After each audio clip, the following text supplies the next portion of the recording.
Olá, Igreja Monte Serra, amigos que de tantos lugares se conectam conosco, que Deus te visite aí, que o amor e o poder de Deus se manifeste hoje sobre sua vida e sobre a sua família por meio dessa palavra. Estamos na nossa quarta mensagem da série Consagração e Família e hoje vamos falar acerca da família como campo de batalha espiritual, ambiente onde Satanás, o inimigo de Deus, tenta atingir, destruir, atuar para ferir os nossos corações. Reconhecemos que quando falamos sobre família na perspectiva divina, já remamos contra a maré, já nos colocamos na contramão do discurso relativo da nossa sociedade. A nossa sociedade que tem sugerido, a falência da família tradicional e o surgimento de genéricos que se manifestam como tentativas, eu diria que absolutamente, sob influências diabólicas, satânicas. E o objetivo é realmente roubar ou destruir o plano original de Deus e burlar a nossa sociedade, apresentando uma espécie de analgésico para destruir um câncer, quando apenas o tratamento de quimioterapia é capaz de trazer os efeitos que o seu corpo necessita para a cura.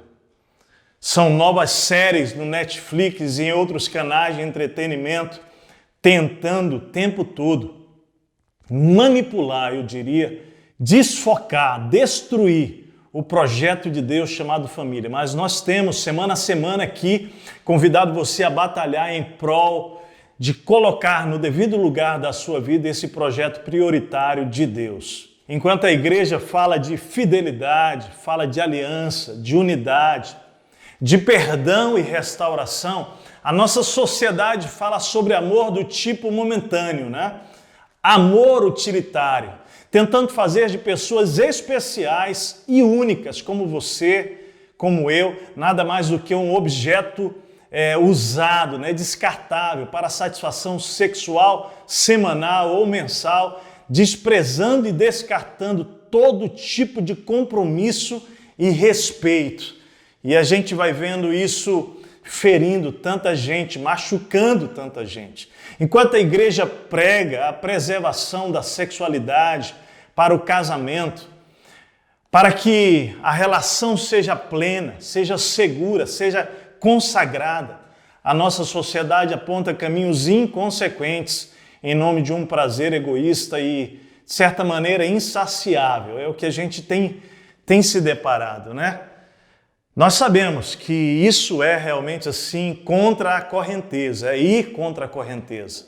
Mas nós cremos, estamos assim muito convictos em paz, que vale a pena batalhar por isso. Morrer para viver, perdoar para seguir em frente, renunciar o eu para que Deus ganhe nas nossas relações familiares. Tudo isso, para muitos, soa uma incoerência, mas a verdade é que a mesma proporção, queridos, que a nossa sociedade vai tentando fazer descer goela abaixo as suas ideologias doentias, também vai se deteriorando à nossa frente, diante dos nossos olhos.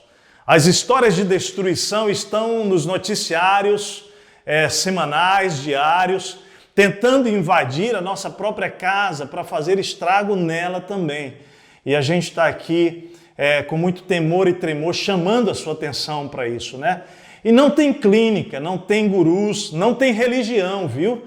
Não tem livros ou políticos que possam responder ao anseio da alma do ser humano, do homem, da mulher, do menino, da menina, do jovem, da jovem, do adulto, do idoso. Apenas Jesus e suas verdades são capazes de transformar e libertar, eu diria de curar a vida de quem já se feriu nessa brincadeira de mau gosto, E aqui, queridos, de novo, não estamos falando de religião, estamos falando de Deus, estamos falando do amor de Jesus, amando você, Deus amando você, a ponto de dar o seu único filho Jesus para que você possa ter vida abundante, para que eu possa conhecer a vida abundante.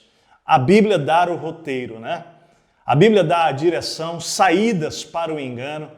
Jesus respondeu: vocês estão enganados porque não conhecem as Escrituras nem o poder de Deus. São duas coisas, né? Conhecer a palavra de Deus, mas conhecer o poder de Deus. Mateus 22, 29. Hoje eu gostaria de convidar você para refletir acerca das batalhas espirituais que acontecem em várias dimensões da nossa vida, mas sobretudo na família. Por isso o nosso foco hoje é a família como um campo de batalha espiritual. Nós vamos chegar no aspecto mais importante desta palavra, que é como vencer essa batalha. Não é? Fique conosco, acompanhe o raciocínio daquilo que o Espírito vai ministrar para nós. Precisamos entender que estamos mesmo enfrentando um momento de guerra. Há uma batalha descarada, né, contra a família e a sua essência. E nós não podemos baixar a guarda, simplesmente assistir tudo isso. Precisamos estar preparados. Famílias, nós queremos que você esteja preparado para essa luta, para essa batalha. Deus é real, Deus revelou-se a nós por sua natureza, né? Por sua criação, está lá em Romanos capítulo 1 dizendo isso, mas Deus revelou-se também por sua palavra, Deus revelou-se por meio de Jesus, que é a imagem visível do Deus invisível, por isso Jesus veio à Terra. A nossa sociedade, em nome da razão, da lógica, eu diria que da inteligência, tem tentado enrolar todo mundo e destruir valores inegociáveis, relativizando tudo e jogando toda a verdade de Deus, ou tentando, né, jogar toda a verdade de Deus no lixo, para submeter-se à escravidão das suas próprias verdades. Mais do que guerra de personalidades, de preferências, mais do que uma questão de ponto de vista, a família é um lugar de batalha espiritual e nós temos que ter noção disso. Deixe-me então falar um pouquinho sobre a realidade do mundo espiritual, porque a crença popular, ela lida com esse assunto, né, esse tema mundo espiritual, batalha espiritual, quase que como um folclore. Sugere até que pessoas possam acreditar em entidades, isso de maneira crítica, né, espíritos, anjos, possessões, incorporações, transe, encosto, psicografia, orixás, afroanimismo, supondo atividade extracorpórea, né? Exorcismo, por exemplo, como uma grande ilusão. E à medida que o mundo espiritual, ela é uma realidade invisível, mas claramente. E aí nós vamos vendo crença e realidade se misturando na comprovação dos fatos. E as pessoas estão desorientadas, mas eu diria que ao mesmo tempo desesperadas, tentando encontrar solução, tentando encontrar resposta e direção. Hoje no Brasil, na nossa própria cidade, aqui Porto Alegre, grande Porto Alegre, eu diria que o nosso próprio estado, pessoas comuns, profissionais ou não, pais, mães, filhos, jovens, atores, políticos, jogadores de futebol, tem pago um alto preço numa busca insana por alívio, sinceramente errado, em muitas coisas que não trazem resposta. Mas eu queria que você fizesse uma nova leitura hoje sobre esse assunto à luz do que a Bíblia diz. Como Jesus articula sobre esse tema, batalha espiritual, sobre essa realidade do mundo espiritual. É tremendamente importante nós entendermos que o mundo espiritual, no contexto bíblico, ele é descrito como uma realidade constante. Nós estamos o tempo inteiro em batalha espiritual.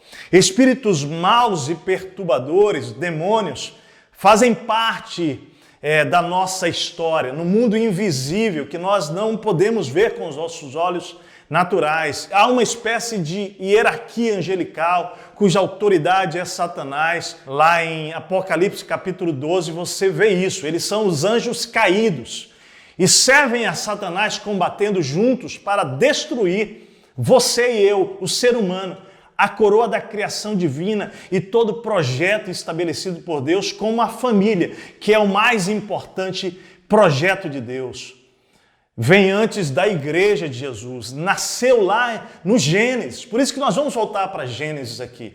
A premissa básica, porém, é que nenhuma instância, nenhum contexto, seja um terreiro, um centro de umbanda, seja numa família, nenhuma dessas entidades, ouça bem, ou manifestações subsiste, resiste, aguenta ou pode prevalecer diante do nome de Jesus quando Jesus é proclamado. Você pode crer nisso, querido. Querida, entenda isso. O nome de Jesus está acima de todo nome. Ele não é um espírito. Ele não é um profeta, ele é o próprio Deus, o Filho de Deus. Não é uma frase mágica, abracadabra, que vai resolver as nossas batalhas espirituais. Mas a Bíblia diz que todos que confessam a Jesus, todos que tomam uma decisão de segui-lo, de obedecê-lo, estão revestidos da autoridade da vida de Jesus. Por isso que Jesus, quando começa lá com seus 12 discípulos, ele reúne e ele diz, a Bíblia diz que ele deu-lhes poder e autoridade para expulsar todos os demônios e curar doenças. Lucas 9:1. Você, como discípulo de Jesus, não precisa ter medo de demônios, porque há autoridade. Lá em Atos 19, porém, há uma narrativa de alguns jovens que não temiam a Deus, tentando expulsar demônios, brincando, e eles levam uma surra dos demônios, porque os espíritos malignos não reconheceram neles a autoridade de Jesus.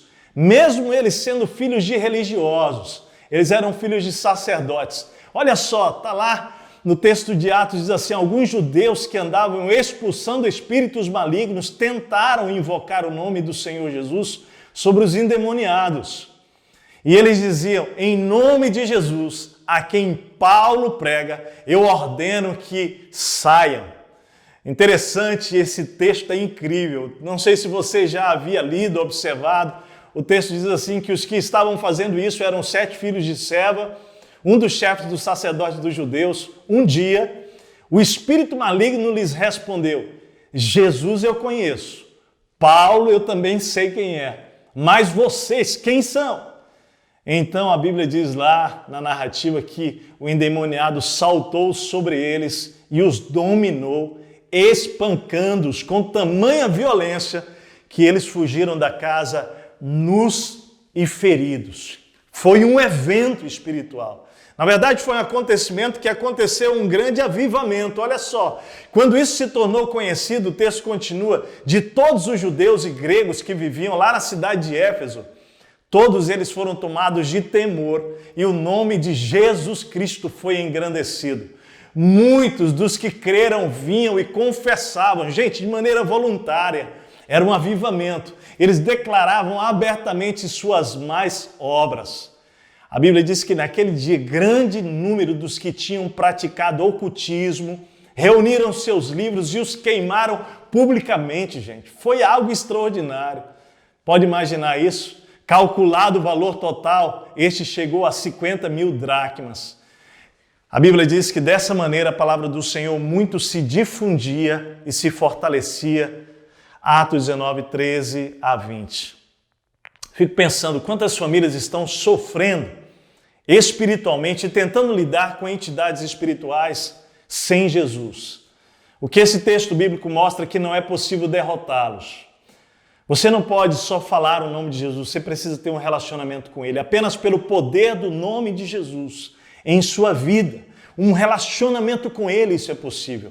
Em Atos capítulo 8, olha só, nós vimos outra história, claramente, o poder de Jesus chegando numa cidade e mostrando que é superior àqueles outros falsos poderes que estavam presentes naquela cidade. E ali, uma cidade da região de Samaria. O texto diz assim, os que haviam sido dispersos pregavam a palavra por onde quer que fosse. Então, ali é o momento onde há a dispersão, a perseguição sobre a igreja primitiva, a igreja de Atos 2.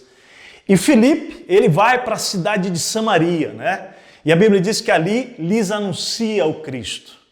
Olha só, quando ele começa a falar de Cristo, a multidão ouve Filipe e vê os sinais milagrosos que ele realizava, deu unânime atenção ao que ele dizia. E a Bíblia diz que os espíritos imundos saíam de muitos dando gritos, e muitos paralíticos e mancos foram curados. Assim como proclamando Jesus, houve grande alegria naquela cidade. Aí aparece um homem chamado Simão. Olha só, ele vinha praticando feitiçaria durante algum tempo naquela cidade, impressionando todo o povo de Samaria.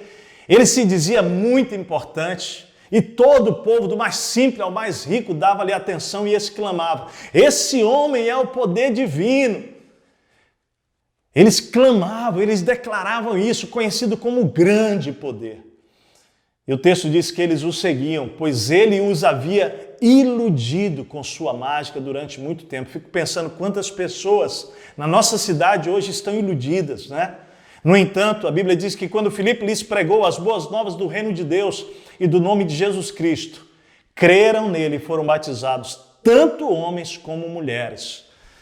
E o próprio Simão, aquele homem que enganava as pessoas com espíritos malignos ali, também creu e foi batizado e seguia Filipe por toda parte, observando maravilhados grandes sinais e milagres que eram realizados.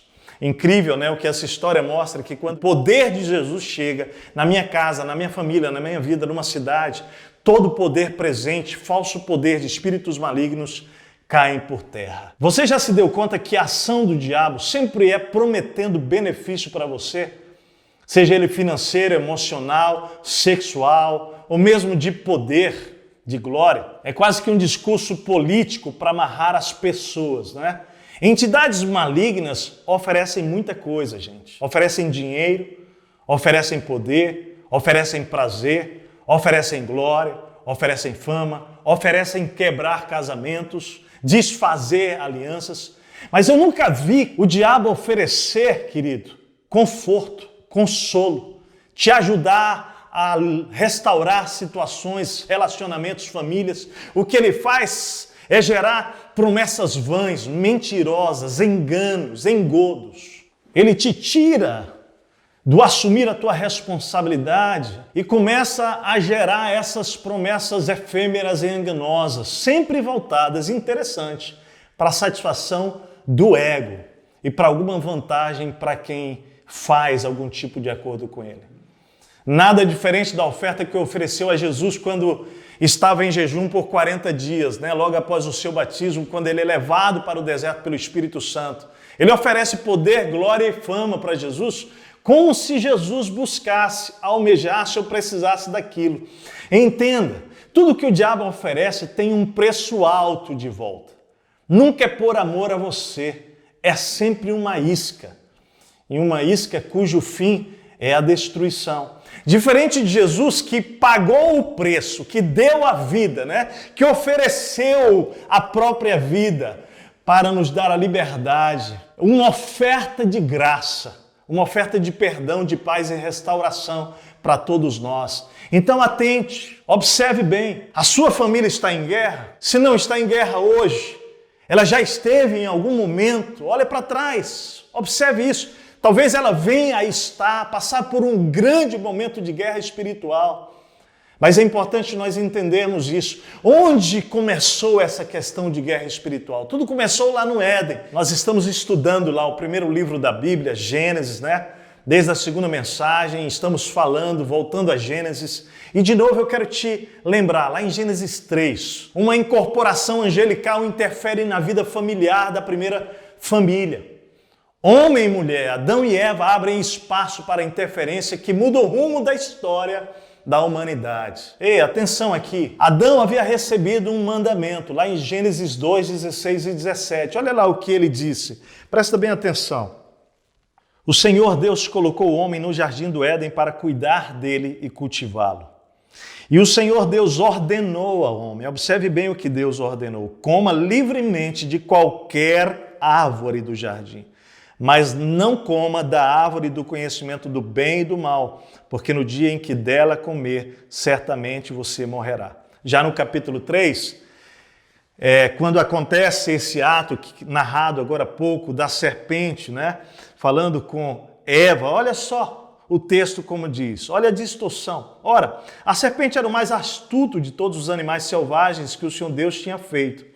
E ela perguntou à mulher: foi isto mesmo que Deus disse? Ela gerando confusão na mente da mulher, porque aí a serpente distorce. Não comam de nenhum fruto das árvores do jardim. Não é? Na verdade, não era isso que Deus havia dito, né? Você já observou que Deus havia dito: coma livremente de qualquer árvore do jardim, mas não coma da árvore do conhecimento do bem e do mal.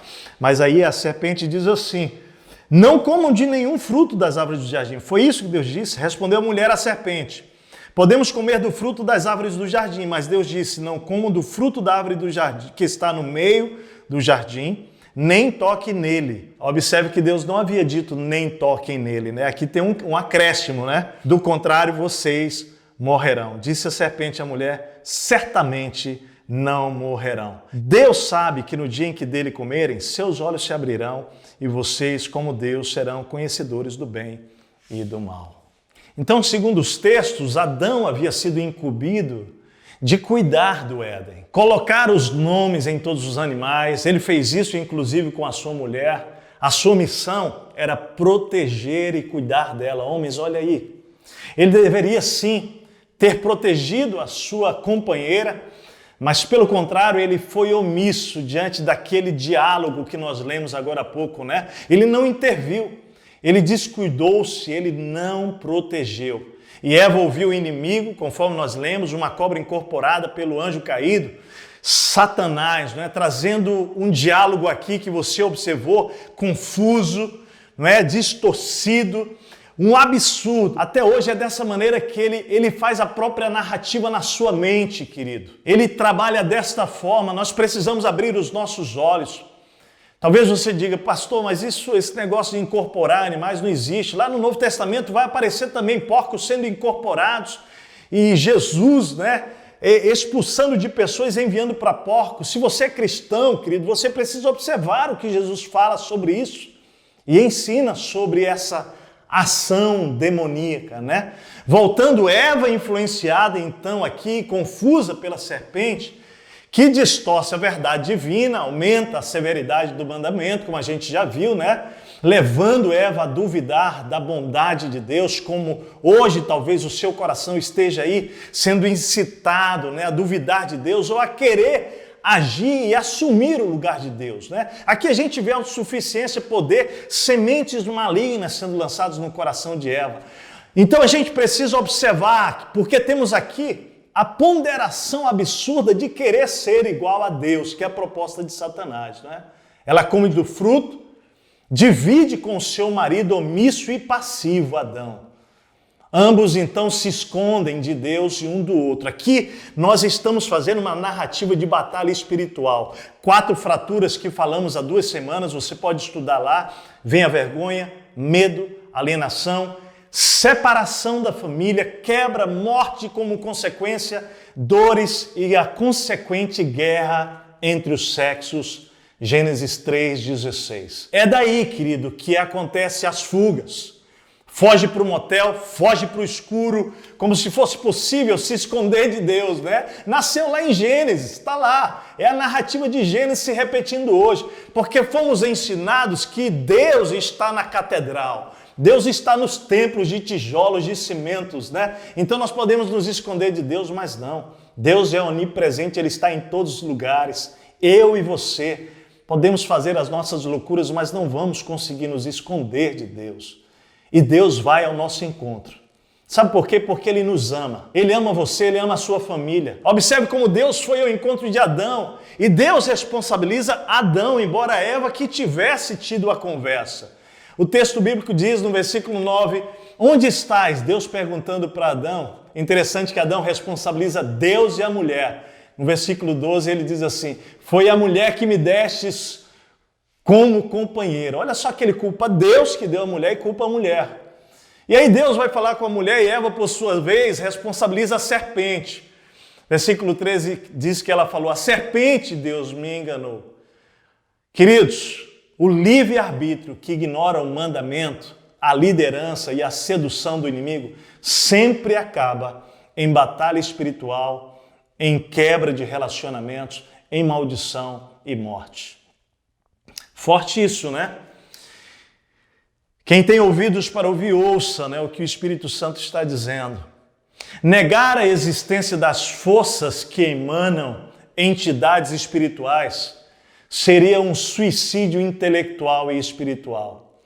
A ação dessas entidades, ela é real, gente. E elas tentam invadir a nossa casa, influenciar os nossos pensamentos, comportamentos, gerando contendas, discórdias, iras, mentiras, distorções, sempre com o propósito de parar o amor. E isso pode ser visto, querido, sentida e conhecida pelos critérios humanos, psicológicos e bíblicos. Portanto, a gente precisa parar aqui e entender que negar a ação do diabo e seus demônios seria o mesmo que chamar Jesus, querido, de impostor e relegar o cristianismo a um moralismo utópico e fantasioso. Mas nós não podemos nos iludir. Paulo ensina em Efésios capítulo 6, 11 e 12, lá no Novo Testamento, o apóstolo Paulo, ele diz, revesti-vos de toda a armadura de Deus. Olha só, para poderdes ficar firmes contra quem? Homens, mulheres? Não, contra as ciladas do diabo, porque a nossa luta não é contra sangue, nem contra carne, e sim contra os principados e potestades, contra os dominadores deste mundo tenebroso, contra as forças espirituais do mal. Olha a Bíblia deixando bem claro que há forças espirituais malignas nas regiões celestiais. E aí, querido, porque você não crê, ou talvez porque você ainda não conhece o mundo espiritual, sua casa pode estar caindo, seu casamento pode estar sendo destruído, seu filho pode estar sendo ceifado pelas drogas, prostituição, e você nem percebeu. Olha lá o que a Bíblia diz. Satanás, o Deus deste mundo pecaminoso, o Deus deste século, é uma outra tradução, o fez cego, incapaz de ver a luz da glória de Cristo, a luz do Evangelho, que mostra como Deus realmente é, 2 Coríntios 4, versículo 4. O principal trabalho de Satanás, na minha percepção, é se tornar invisível para você e para mim. É cegar o nosso intelecto, levar você e eu a desprezarmos a sua existência. Assim ele destrói a nossa vida, a nossa família, e ele vai fazendo isso em silêncio, como quem lança gás lacrimogêneo na sala da nossa casa, liberando lentamente. O seu papel é de um ladrão, Jesus diz isso. O ladrão vem apenas para roubar, matar e destruir. Eu, Jesus, vim para que tenham vida e tenham plenamente. João 10, 10. Não podemos culpar, queridos, o diabo de tudo de ruim que acontece nas nossas vidas e famílias. Isso é importante a gente citar aqui, né? Porque às vezes a gente começa a espiritualizar tudo. Não. Muito do que estamos sofrendo é resultado de escolhas erradas que fizemos, deliberadamente ou sinceramente errados. Mas também, queridos, seria ignorância nossa, ou será, negarmos a existência de Satanás e suas intenções maldosas, malignas, suas armadilhas, suas ciladas por detrás de muitos dramas que as nossas famílias estão vivendo hoje, estão passando hoje. Então o Senhor quer abrir os nossos olhos, por amor a você, por amor a mim. Aí você pergunta, mas Tércio, o que fazer então? Atenção aqui, eu quero conduzir você a essa percepção muito importante. A Bíblia revela que o Criador, Deus, determinou que seres espirituais, então quando ele criou os anjos, estivessem ligados às estruturas de governo, às estruturas de comandos, às estruturas de autoridades. É importante nós conhecermos isso, estudarmos a Bíblia para compreendermos quais são as esferas da administração divina, então, sobre os anjos, né? E aí é importante a gente entender, por exemplo, que há uma compreensão acerca de anjos bons e anjos maus. Mas o que a Bíblia fala sobre isso? Né? Na verdade, os anjos, que seriam os anjos bons, são aqueles anjos da parte de Deus, que são enviados por Deus para servir aos santos. E os anjos maus seriam aqueles anjos que caíram junto com Satanás, de novo Apocalipse 12, 1/3 dos anjos dos céus foram expulsos do céu porque Satanás quis tomar o lugar de Deus. Então, vamos lá estudar isso. Anjos bons são os anjos mensageiros e ministros a serviço do povo de Deus. Lá em Hebreus, A Bíblia falando sobre isso diz assim: não são todos eles espíritos ministradores enviados para serviço a favor dos que hão de herdar a salvação? Ou seja, isso é muito lindo. Deus envia anjos para servir aqueles que professam a fé em Jesus, aqueles que colocam a sua vida em Jesus. Aí você vai dizer: Tércio, mas eu nunca vi nenhum anjo. Por que não? E a minha leitura, eu digo isso assim humildemente, porque se nós víssemos, provavelmente nós iríamos adorar a criatura ao invés do Criador. É incrível isso, nós iríamos adorar os anjos e não a Deus. Mas creia, eu tenho tanta convicção disso, muitos dos livramentos da sua vida, da minha história, se deram por meio de anjos ministradores da parte de Deus que vieram nos socorrer e nos salvar. Os anjos servem. É o que a Bíblia diz, aqueles que colocam a sua fé em Deus. Mas falando dos anjos maus, né, são aqueles que a Bíblia apresenta como a serviço de Satanás. Eles trabalham para destruir o ser humano em todos os aspectos. E Deus permite a ação do diabo e seus anjos nas áreas escuras em que a vontade e o pecado humano governam. É importante você entender isso. É fundamental você compreender isso. Talvez, querido, você não entenda que também, por explícita autorização de Deus, como instrumentos da sua vontade, Satanás age, né? Como no caso de Jó. A gente vê Deus permitindo Satanás agir ali em direção à vida de um servo dele. Deus permite que Satanás governe sobre anjos caídos. A Bíblia se refere a ele como o príncipe das trevas, o príncipe da potestade do ar. Efésios 2:12, né? E também ele aparece na leitura bíblica como o príncipe deste mundo. João 12:31, 14:30, 16:11. Ou seja, a Bíblia mostra claramente as esferas de atuação de Satanás, o príncipe desse mundo, e os seus demônios. Se você for estudando, olhando, observando, você vai perceber que ele atua sobre as nações, por exemplo, né? E ele atua de maneira que Deus vai permitindo que esses anjos caídos dominem sobre nações idólatras. Você vê isso lá quando a Bíblia fala sobre o príncipe da Pérsia, Daniel capítulo 10, quando fala sobre o príncipe por exemplo, da Grécia, Daniel capítulo 10, versículo 20, o rei de Tiro, Ezequiel 28, às vezes fazendo referência a Satanás nesse texto também. Ele age, querido, atingindo as nações, debilitando as nações. O texto bíblico diz isso, Isaías 14:12, tu que debilitava as nações, enganando-as, não é? Você observa isso também, segurou o dragão, a antiga serpente que é o diabo, Satanás, para que não mais enganasse as nações. Apocalipse 23, muitas nações são enganadas por Satanás. O diabo trabalha nas nações estabelecendo ídolos nas nações. Por isso lá em Salmo 135 fala os ídolos das nações. Seduzindo as nações, a Bíblia diz que Satanás sairá e seduzirá as nações que há nos quatro cantos da terra, versículo 8 de Apocalipse 20, também dividindo, criando pelejas, contendas, partidarismo. Essa é a obra de Satanás, eles são espíritos de demônios, operadores de sinais, sim, eles são poderosos. Você não pensa que você é mais poderoso do que um demônio, por isso que você precisa de Jesus. E ele se dirige aos reis do mundo com o fim de juntá-los para a peleja. Apocalipse capítulo 16, versículo 14. Eles trabalham ocupando territórios. Babilônia é descrita como morada de demônios, local de feiticeiros e adoradores da besta, né? Então, adoradores da besta que executam profetas e santos de Deus, lá em Apocalipse 18, versículo 2 e 24. O propósito de Satanás, desses anjos maus, neste aspecto das nações, é realmente cegar o entendimento das pessoas, e ele vai tentando cegar as autoridades, né?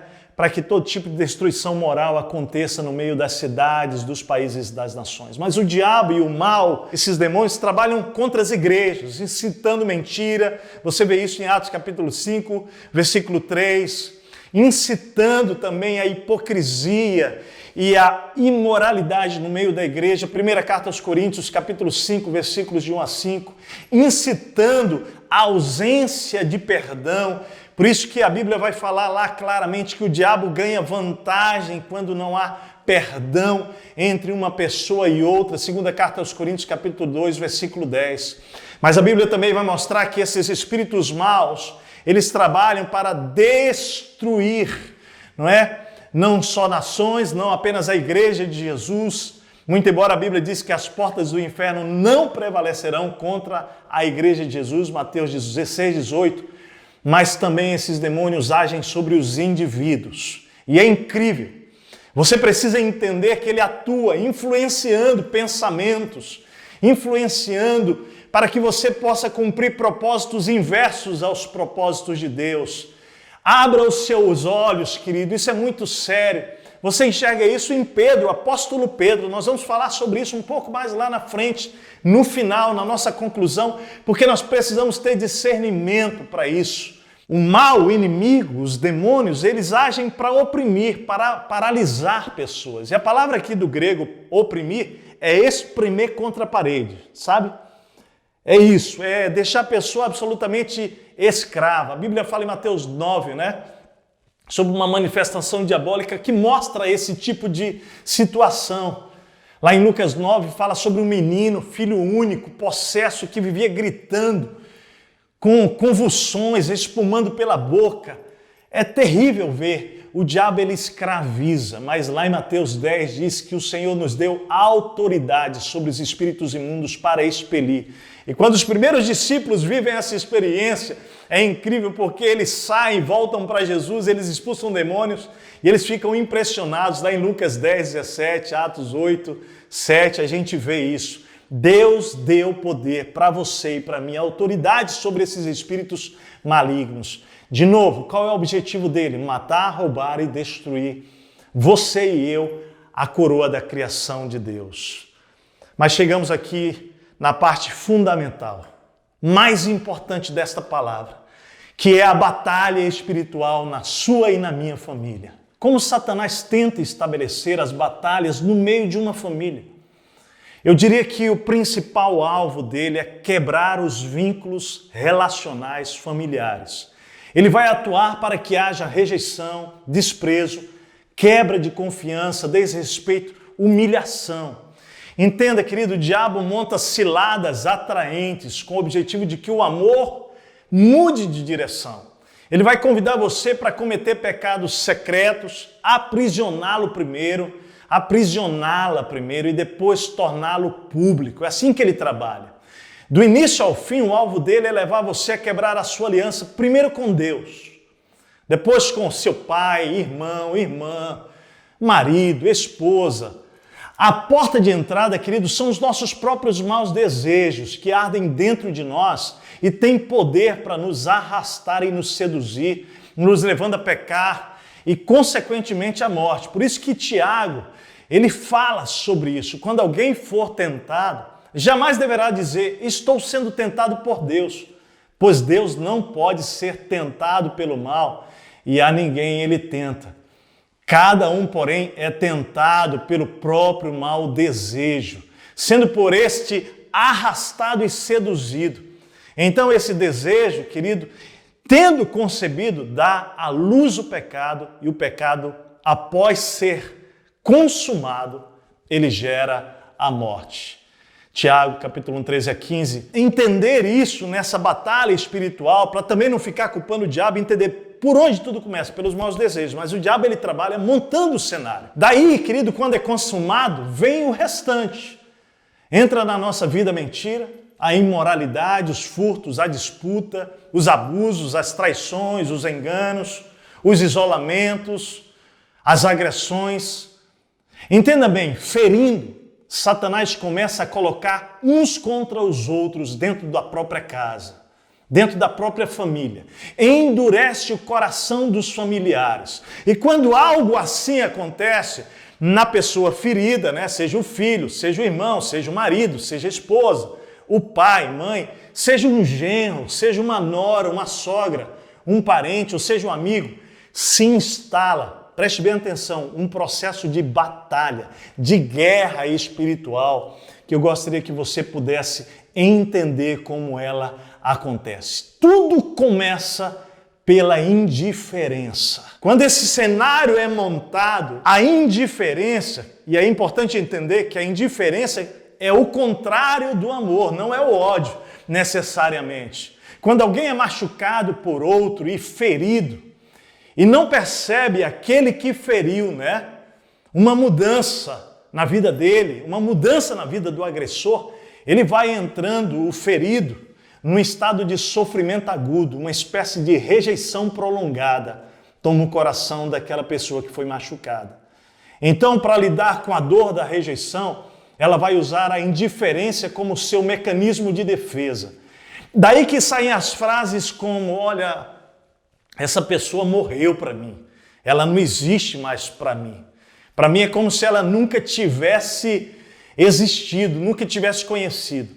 É nesse ponto aqui, pessoas feridas, elas vão construir cemitérios particulares para enterrar pessoas que os feriram emocionalmente. Por vezes, querido, ainda até mora dentro da mesma casa. Filhos com pais ou vice-versa, marido com esposa, esposa com marido, irmão com irmão. Nesse processo, querido, da batalha espiritual, a Bíblia diz que o diabo, ele veio para matar, roubar e destruir.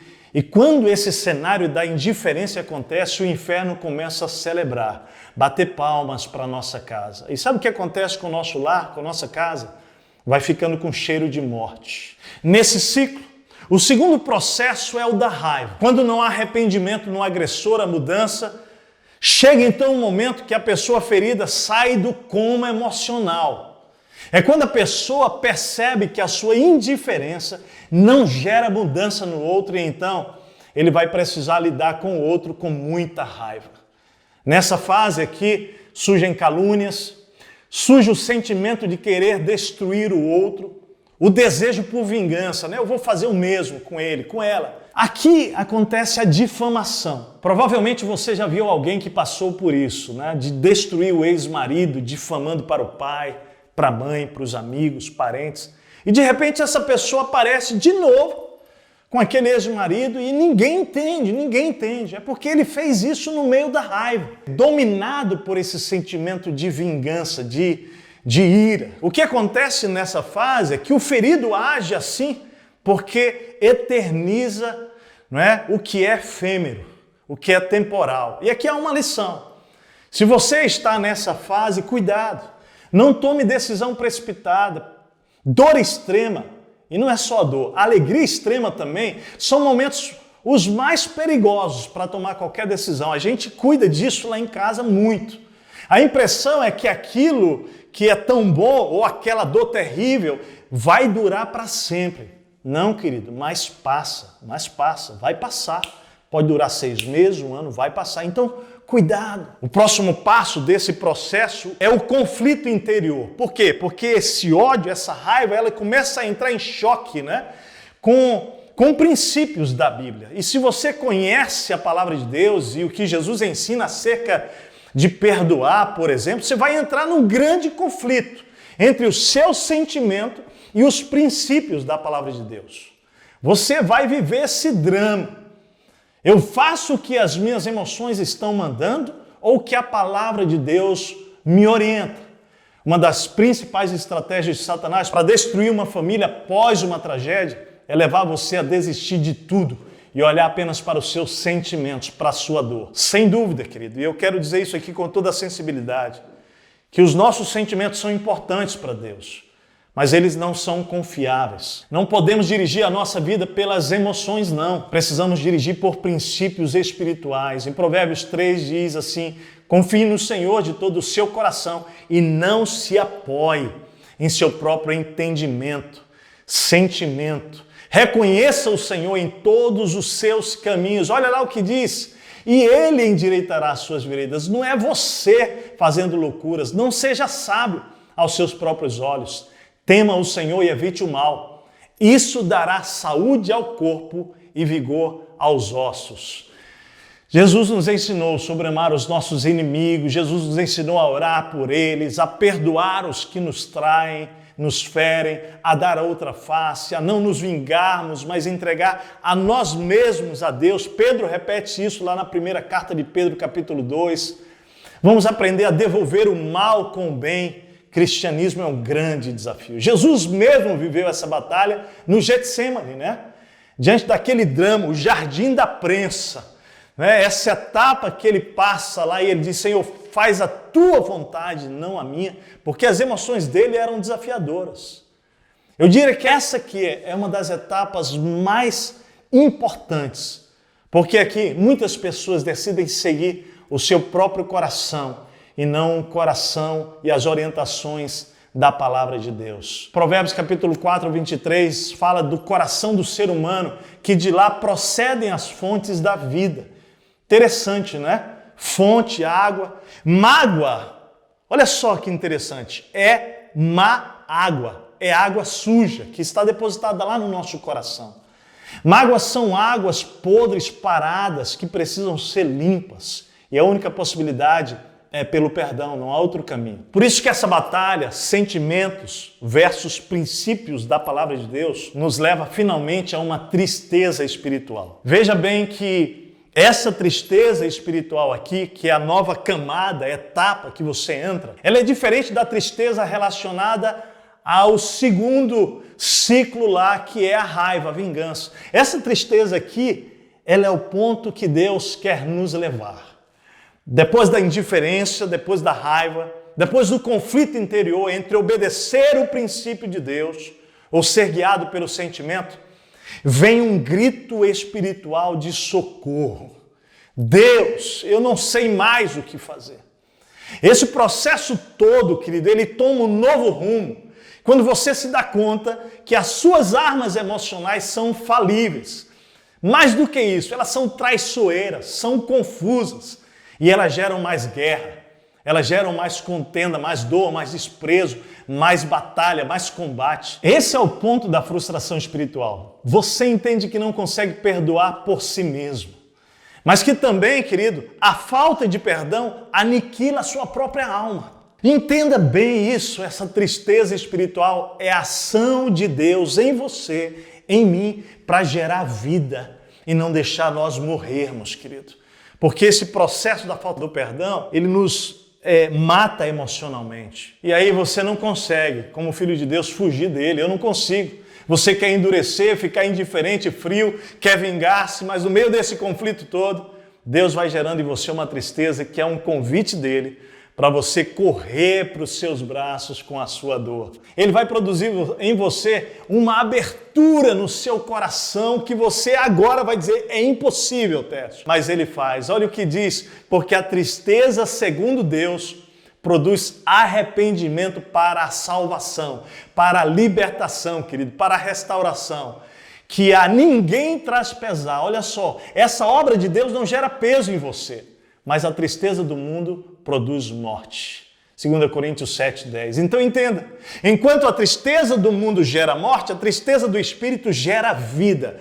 A tristeza do Espírito reconstrói pontes com pessoas que jamais pensei que reconstruiria novamente. Você diz assim, mas aquela pessoa disse que nunca mais, eu já tinha sepultado. Deus ressuscita vínculos, relacionamentos, famílias. A tristeza do Espírito mata o ego, querido, produz empatia, misericórdia, olha de novo para o outro com graça. E aqui, bem aqui nesse processo, você começa a orar pela pessoa que feriu você e aos poucos você conseguirá ver o outro com os olhos de Deus novamente. Como Estevão e como Jesus declararam, né? Pai, perdoa-lhes, porque eles não sabem o que fazem. A gente começa a dizer, Senhor, perdoa-lhes, eles não sabem o que fizeram, Pai. Nesse ponto, ouça bem o que vou dizer, você dá voz à sua dor. Você para de negar e lida com a sua dor ao lado do Espírito Santo, de mãos dadas com Ele. Aqui você rompe com as mordaças emocionais, começa a vomitar toda a água parada, todo o lixo, né? Você sabe disso quando você come uma comida e essa comida está de alguma maneira intoxicada, né? Ela precisa sair de você, senão ela vai gerar febre, enfermidade. Então entenda isso. O lixo emocional precisa ser vomitado e dado descarga da nossa alma. Seu corpo não consegue lidar com lixos emocionais.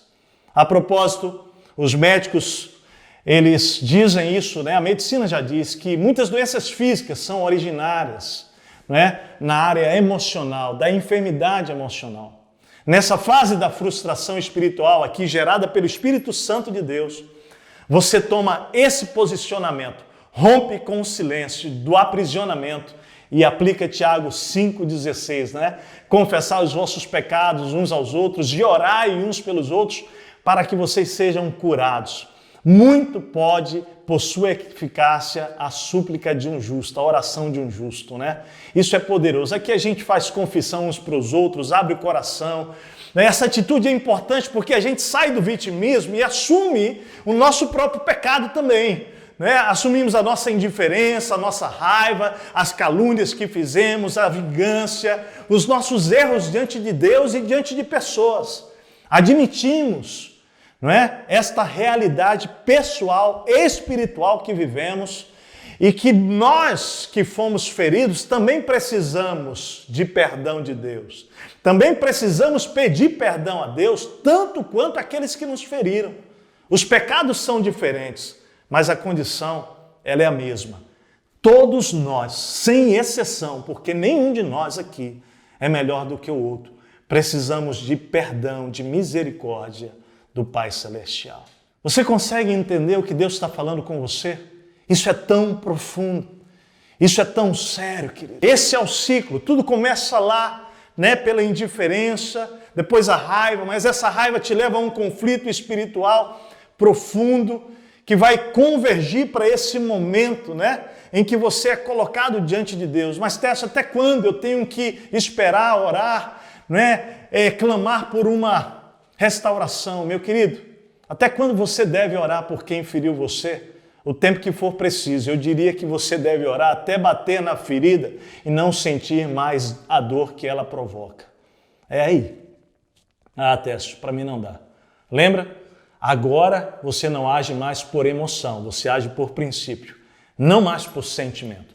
É isso que vai levar você a experimentar a vitória nessa batalha espiritual. Sua batalha espiritual, preste bastante atenção, não é contra o seu pai jovem, não é contra a sua mãe, não é contra o filho, não é contra o seu irmão, não é contra o seu ex-marido, sua ex-esposa ou seu marido atual, esposa atual. Sua luta é espiritual nas regiões celestiais. Isso é invisível e é por isso que você só conseguirá vencê-la saindo da sua carne, né? Do seu eu, das suas emoções, indo para a cruz de Cristo, para a obediência a Cristo. Coloque-se em oração, querido, guerreie dia e noite, madrugada, quando você menos perceber, a lente, né? A lente que você estava usando, que enxergava o seu agressor de forma desfocada, distorcida, ampliada, às vezes reduzida demais, passa a enxergar o outro de forma integral. Não desprezando aquilo que é mal, mas cheio da graça de Deus para lidar com as imperfeições. Daí vem a memória curada. Estamos fechando o ciclo. Olha que coisa linda. Você decidiu dar as mãos para perdoar. Olha que vitória acontece nesta batalha espiritual. Você não tem mais medo do passado, não tem vergonha, não tem culpa, nem autopiedade, nem vitimismo, nem acusação do inimigo. Você pisou na cabeça do diabo e ele foi derrotado, querido. Você pode dar o seu testemunho livremente, você não vai precisar mais negar o passado. A propósito, você volta lá no passado sem precisar trazer de lá ressentimento, amargura, raiva, mas lições, valiosas lições que valem a pena. E você começa então, querido, repartir. Agora, olha só, a sua cura curará outros. Sim, você sabe disso, querido. Pessoas feridas ferem pessoas, mas pessoas curadas, o quê? Curam pessoas. Eu creio que hoje mesmo Deus está chamando pessoas que vão sair dos seus cemitérios emocionais para se tornarem agentes de cura, de perdão, de graça sobre a vida de pessoas. Nesse momento da sua jornada, de ressentido, querido, você passa a ser um abençoador.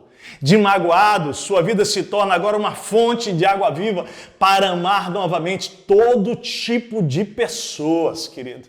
Isso é poderoso. Creia, Deus transforma as nossas maiores dores em ministérios para curar outros. Você conhece muitas histórias. Deus fez isso com Jesus.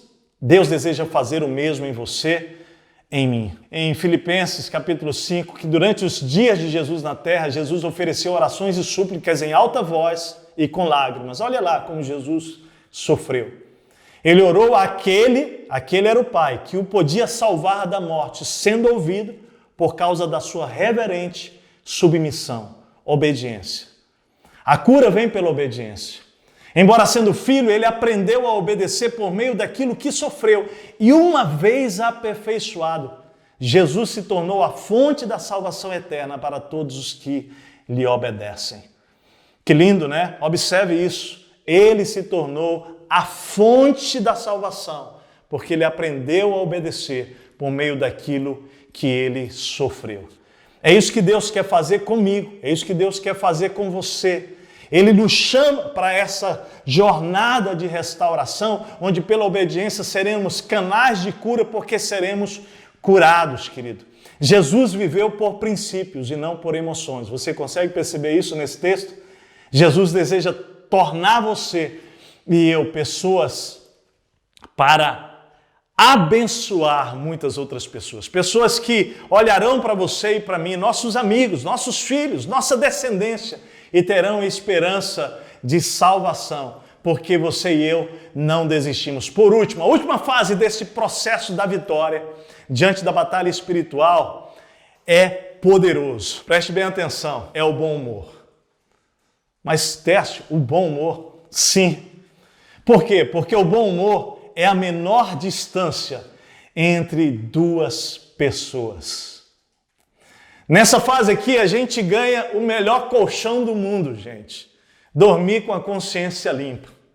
Dormir tranquilo. Nesse ponto, a pessoa ganhou de volta a dignidade. Ele não precisa mais fugir, se esconder ou atravessar a rua para não se encontrar, com aquela pessoa que vem na sua direção, melhor dizendo, e nem sentar na outra fila de cadeira da igreja ou vir em outro horário de culto para não se encontrar com o irmão ou irmã que lhe feriu. Não, nós somos livres. Pode imaginar?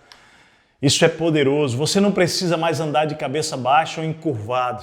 Uma pessoa encurvada perde visão, perde missão, perde propósito, anda em círculo, Você agora é sal, é luz do mundo. Você vai deixar legado de amor, você vai deixar legado de perdão, reconciliação para os seus parentes, para os seus filhos, irmãos, amigos. E agora, querido, porque você tem a autoridade de quem viveu o processo, não de quem conhece o processo, mas de quem se permitiu viver no poder de Deus e experimentou a graça. Você vai colher o que você plantou. A propósito, lembre-se bem, A semeadura, ela é opcional, mas a colheita, ela é obrigatória. Você não escolhe.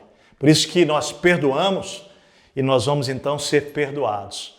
Nós oferecemos graças e recebemos graça. Nos tornamos, sim, doadores dela aos que nos cercam. Deus tem isso para você, Deus tem isso para mim. Você quer isso? Você deseja isso? O que Deus falou com você? O que você vai fazer a respeito? Consagração e família. Deus está nos chamando para essa poderosa experiência. Colocar, sim, a família no devido lugar na sua vida. Pense agora, preste bastante atenção. Na sua casa, é o que nós aprendemos hoje. Há seres espirituais trabalhando para afastar você da sua mulher e você, mulher, do seu marido. Querendo fazer o amor parar entre vocês. Então, se você entende isso, jovem, você hoje ouviu isso. Homem, mulher, solteiro, solteira, divorciado, divorciada, viúvo, viúva. O pecado jaz atrás da porta tentando conquistar você, mas cabe a você dominá-lo. Isso serve também para os casados. Na sua casa hoje há seres espirituais tentando afastar os seus filhos de vocês pais e vocês pais dos seus filhos. É isso que a gente precisa sair hoje daqui entendendo. Espíritos malignos trabalham para destruir o nosso lar, sim. Então, filhos, abram os olhos, porque entidades espirituais estão tentando colocar coisa na sua cabeça contra o seu pai, incitar rebelião no seu coração contra os pais que tanto amam você. Casais, conversem, abram suas necessidades, façam pela palavra de Deus e Deus vai livrá-los das armadilhas e tentações e vocês desfrutarão do que o Pai planejou. O que fazer então, Técio? Eu quero. Eu desejo isso. Bom, então vamos terminar esse nosso tempo dizendo o seguinte: dê voz à sua dor, hoje mesmo. Denuncie, peça perdão, perdoe, não fique mais em silêncio. Denuncie as obras do diabo, denuncie as suas más obras, se for o caso. Denuncie as vozes que estão lhe chamando, para deixar para trás tudo e viver para você mesmo, abandonar sua família, abandonar as pessoas que te amaram, que se doaram por você. Discina, querido, e denuncie a voz de Satanás, a voz de Deus e a sua própria voz. Eu concluo com uma pergunta. Olha só, qual voz que você está dando ouvidos? Você precisa discernir as vozes de onde elas estão vindo. Jesus e Pedro, é interessante, Essa ilustração vai nos ajudar a concluir esta jornada aqui. Na jornada de Jesus com Pedro, ele discerne 3 vozes influenciando Pedro. Primeiro, quando Jesus perguntou para ele: e vocês? Quem vocês dizem que eu sou? Simão Pedro respondeu: tu és o Cristo, o Filho do Deus vivo. Respondeu então Jesus: feliz é você. Olha a resposta de Jesus: Simão, filho de Jonas, porque isso não foi revelado a você por carne ou sangue, mas por meu Pai que está nos céus. Mateus capítulo 16, versículo 15 a 17. Jesus discerniu que aquela voz era a voz de Deus na mente de Pedro. O segundo momento interessante é depois, quando Jesus ele está anunciando a sua morte. Pedro declara para Jesus, que ele não poderia morrer e ele não ia deixar, que aquilo acontecesse. Então Pedro, chamando à parte, começou a repreender Jesus, dizendo: nunca, Senhor, isso nunca vai te acontecer. Jesus virou-se e disse a Pedro: para trás de mim, Satanás. Você é uma pedra de tropeço para mim e não pensa nas coisas de Deus, mas na dos homens. Incrível, Jesus está discernindo que aquele pensamento, naquele momento, aquela voz não vinha de Pedro, mas vinha de Satanás. Por isso que ele repreende a Pedro ali, repreendendo Satanás. E a terceira voz e situação ali é quando Jesus discerne que é a própria voz de Pedro. Quando Pedro estaria ali próximo a negar Jesus, e Jesus começa a anunciar que ainda essa noite vocês me abandonarão, pois está escrito: ferirei o pastor e as ovelhas do rebanho serão dispersas. Pedro respondeu: ainda que todos te abandonem, eu nunca te abandonarei. Respondeu Jesus: asseguro que ainda esta noite, antes que o galo cante 3 vezes, você, Pedro, você me negará.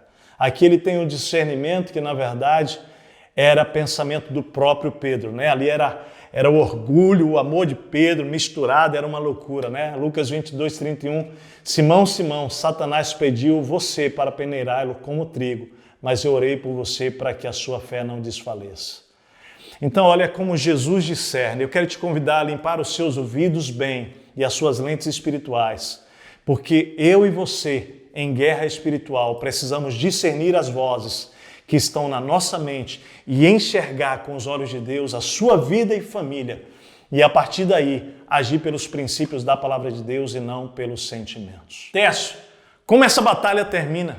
Qual é o final desta grande batalha espiritual? Quero te levar para Apocalipse e vamos ler os 2 textos que vão apontar o final dessa grande história aqui na Terra.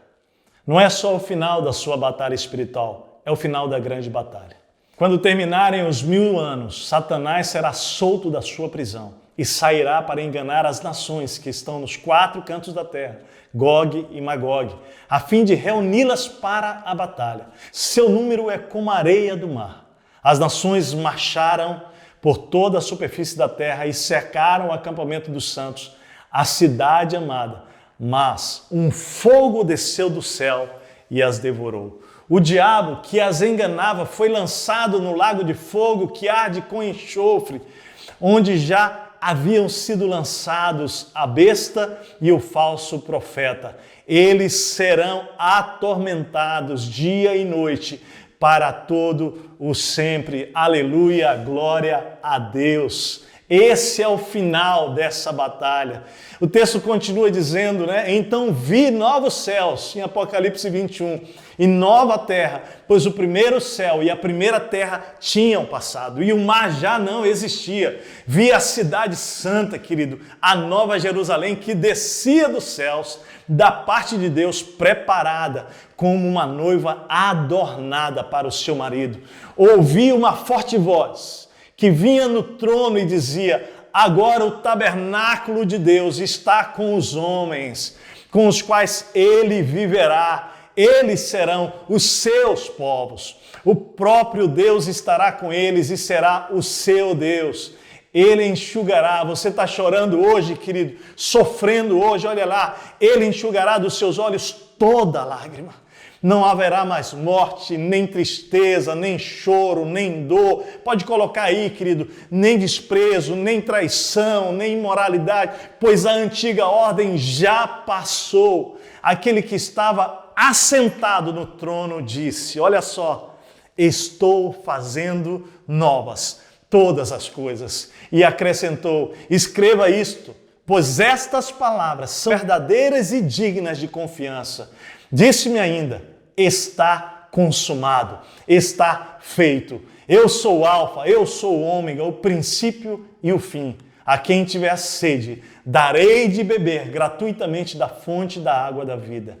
O vencedor herdará tudo isso, e eu serei seu Deus, e ele será o meu filho. Um parêntese importante agora que segue. Mas os covardes, incrédulos, depravados, assassinos, os que cometem imoralidade sexual, os que praticam feitiçaria, os idólatras e todos os mentirosos, o lugar deles será no lago de fogo que arde com enxofre. Esta é a segunda morte. Apocalipse 21, 1 a 8. Mas não é esta a morte que Deus tem para você. É vida. E eu quero orar agora declarando isso sobre a sua vida. Vamos orar, vamos quebrar nesse momento toda ação maligna sobre a sua vida, sobre a sua família. Hoje, quebrar o ciclo e entrar no ciclo de bênção e restauração para a glória de Deus. Você quer isso? Põe a mão aí no seu coração, diga isso: Senhor Deus, agora, no nome de Jesus, eu renuncio, eu desfaço, eu quebro, eu anulo toda ação, toda legalidade, todo direito dado a espíritos malignos sobre a minha vida, sobre a minha família. E agora eu oro clamando pela restauração. Senhor, eu quero declarar hoje, Senhor, em nome de Jesus, que o Senhor tem liberdade para entrar no meu coração, me tirar deste coma emocional, arrancar de mim esta raiva, Senhor, transformar a minha vida. Eu não quero mais viver por emoção, por sentimento, mas por princípio, Senhor, por princípio. Deus, eu oro por isso agora, e eu oro que o Senhor comece a levar cada uma destas pessoas que agora está orando, clamando de todo o coração, que tem sofrido, Senhor, que estavam quase tirando suas vidas, desistindo, mas agora ouviram uma palavra de esperança. Senhor, nada é impossível ao Senhor. Agindo o Senhor, quem impedirá? Se Deus é por nós, quem será contra nós? Pai, quebra agora, anula e começa uma obra de restauração nessas vidas, onde elas sejam livres para a glória de Deus. Pai, traz perdão, traz cura, traz restauração, uma jornada de restauração. Ó Deus, para a honra e para a glória do Teu nome, é a nossa oração, em nome de Jesus. Amém, amém e amém.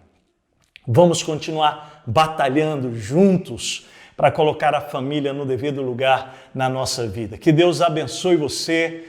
Entre em contato com a nossa igreja lá pelo nosso site, faça parte da jornada que estamos fazendo, da nossa campanha, toda quarta-feira nos nossos grupos estudando sobre família. Que Deus abençoe a sua vida. Receba esta palavra como uma palavra de vitória sobre todo principado e potestade na sua vida. Um grande abraço. Deus abençoe você.